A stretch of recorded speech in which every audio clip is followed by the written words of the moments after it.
তুমি তো বড় মিস্ত্রি, এই জায়গাটা বাকি আছে দেখতে হয়েছে, সেই যে জায়গাটা দেখতে হয়েছে আজ সেটা আছে, সেইটা রং করা হবে। কি কি রং টং লাগবে একটু কও। সাদা পুটি। পুটি কি কোম্পানি? সাম স্টিল। সাম স্টিলের পুটি। পাইবার লাগবে 2 বালতি। কি কোম্পানি? মানে এইটা রং করা হবে, পাইবার 2 বালতি। কত লিটারের বালতি লাগবে বাবু? বাবু ছোট বালতি 20 লিটার হই না। প্লাইমারটা কি কোম্পানি? প্লাইমারটা হাতি ভুলিও যাই। DSP company.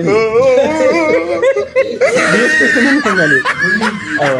আর ব্রাশ কি লাগবে? কাঁটা ব্রাশ একটা লাগবে। আচ্ছা কাঁটা ব্রাশ আছে, কাঁটা ব্রাশ এটা কি পরিষ্কার করতে হবে কি? আচ্ছা আচ্ছা। আর হচ্ছে দুটা রোলার, দুটা না গটি রোলার।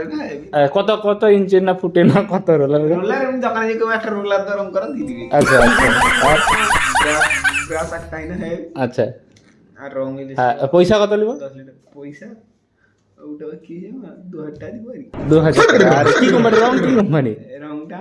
হ্যাঁ তুই মোর নামটা যে কইব রং মানে কোম্পানি, তুমি মিস্ত্রি কি কোম্পানির রংটা কথা কও? কোম্পানির নাম জানি হ্যাঁ কোম্পানির নাম জানি। তোমার সার্টিফিকেট না কি টাকা আছে? সব আছে সার্টিফিকেট আছে। কত বছরের কাজ করছো? 3 বছর। নাম্বারটা তোমার কই দাও, মিস্ত্রির নাম্বারটা কই দাও, যোগাযোগ যদি কেউ করতে রং ফং করতে চায় নাম্বারটা কও। যোগাযোগ নাম্বার হ্যাঁ। 8101617995। আচ্ছা এই নম্বরে যোগাযোগ করলে আমার মিস্ত্রি ঠিকানা পেয়ে যাবে। আচ্ছা ঠিক আছে।